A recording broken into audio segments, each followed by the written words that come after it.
Благодарам, председателе.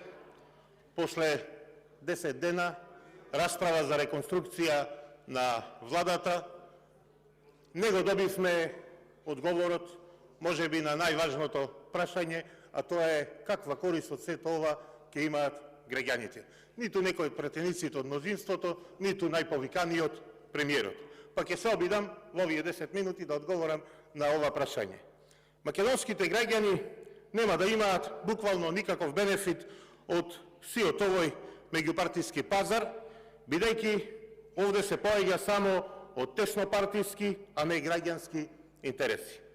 Оваа пазарџиска реконструкција се случила на само една година или помалку од една година пред регуларните парламентарни избори, па така новиве министри нема да имаат никаква шанса за толку кратко време да реализираат било какви реформски процеси, капитални проекти, освен да распишуваат тендери, да договараат набавки во 4 очи, да склучуваат криминални сделки, што не е ова да отвара сомнеш, ами јасно е како ден дека приклучувањето кон владеачкото мнозинство е чисто од лукративни причини. На 10 месеци пред избори се ставаат министри анонимуси само поради теснопартиски калкулации, стапувајќи на должност без никаков план и програма. Овде јасно е дека жртва и ќе биде на оваа рашомонијада државата и граѓаните. И понатаму граѓаните нема да добиваат никаква подобра здравствена заштита, нема да има подобро образование, нема да се спроведуваат реформи во правосудството. Единствено ќе бидеме сведоци на ново полнење на администрацијата, што ќе ги вработуваат партиите, а ќе ги плаќа народот. Никој после толку денови расправа овде не се ни обиде да даде одговор, а најмалку тој кој што е најповикан премиерот на клучното прашање кога граѓанските интереси ќе станат приоритет во оваа држава и кога реконструкциите на влада ќе значат вистински квалитет и свежина, а не пазар и теснопартиски комбинаторики како сега. Кога и кој, почитувани колеги од власта и почитуван премиер, ќе овозможи спроведување на законите и понесување конечно на одговорност. Одговорност и отчетност. Со оваа реконструкција ниту премиеров, ниту министрите, ниту еден од нив не излезе пред нас и пред граѓаните да кажи што работил, што сработил, што завршил кога си заминал. Не функционира, не постои систем на отчетност. Што испорачал, исполнил од тоа што го ветил пред една година кога бил назначен за министер. Кај оваа влада отчетност е мислена именка. А пак за морална и политичка одговорност воопшто и неправа муабет не станува збор. Ќе дојдат на министерска функција, ќе си поседат, ќе потрошат, ќе искрадат еден куп народни пари и ќе си заминат без збор да кажат овде пред тие што ги гласале, пред граѓаните на кои му ветувале. И ќе си заминат без отчет. За каков квалитет во оваа реконструкција зборуваме кога почитуван премиер за заменик министер за внатрешни работи го ставате да биде заменик за образование сега, а претходно беше и заменик министер за правда. Заменик министер или девојка за се и секаде. Заменик министер, почитувани колеги од Алијанса и почитуван премиер, за земјоделие ни нудите професорка по албански јазик. Министрите се точка на дневен ред, не замениците. Министрите се Петар. За да испорачаш резултати таму, а не да се вели дека се само си министер или си седел на столчето. Па јас ќе ве прашам, почитуван премиер, што очекувате да направи во земјоделието оваа професорка по албански јазик и литература? Стручна е во земјоделие. Што е? Никако овде во 10 дена не слушнав што ќе добијат земјоделците со новава заменик министерка, професорка по албански јазик и литература. Оваа реконструкција со влесна алијанса нема дилема дека е во корист само на Социјалдемократскиот сојуз и ДУИ, а најмногу на ДУИ.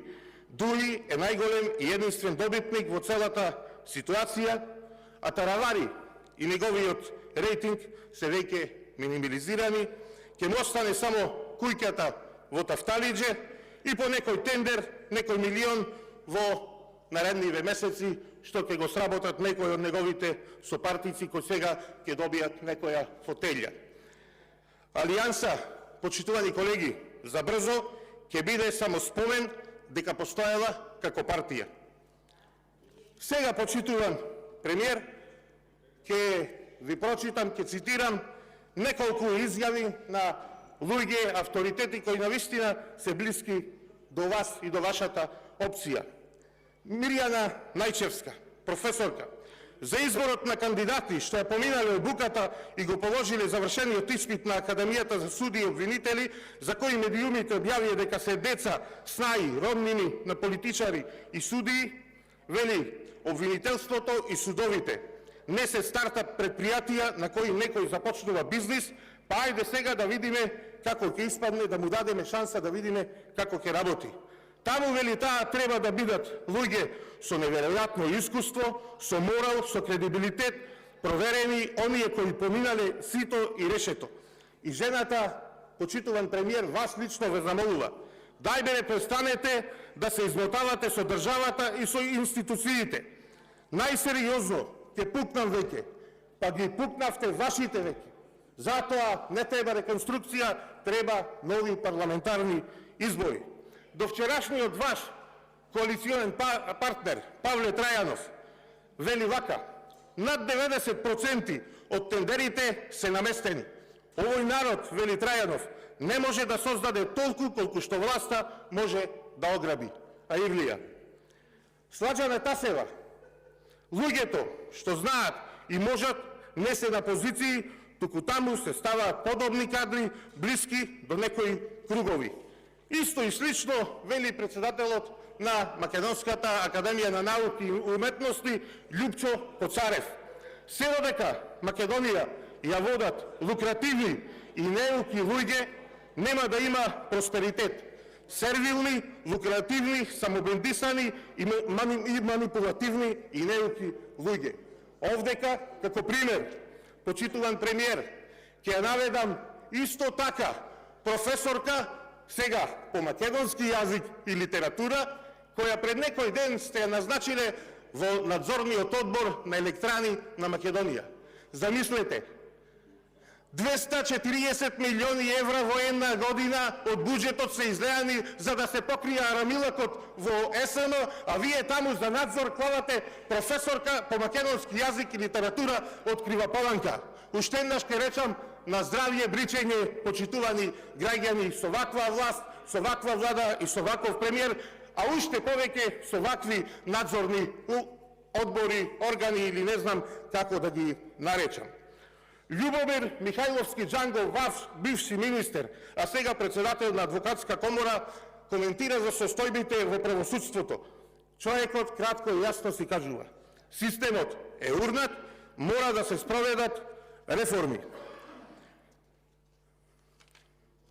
Вашата министерка за добро владење па јавно кажа на телевизија дека Љубомир Јовевски не ги исполнува условите, не сработил воопшто ништо и не ја оправдува довербата да биде избран за уставен судија.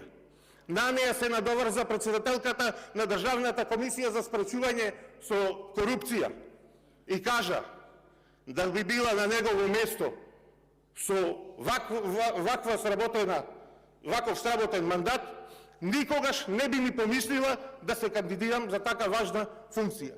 Но вас, сето ова што ви го кажав, не ви е важно, не ви интересира, вас ви интересираат само тендерите, арамилакот, парите, а со тоа само продолжувате со вакви кадри да ја страмите државата во светот. Еве еден пример, скандал, камион што носел дипломатска пратка е фатен со цигари и алкохол. Треба да се застравите. Ви благодарам и за тоа. Нови избори.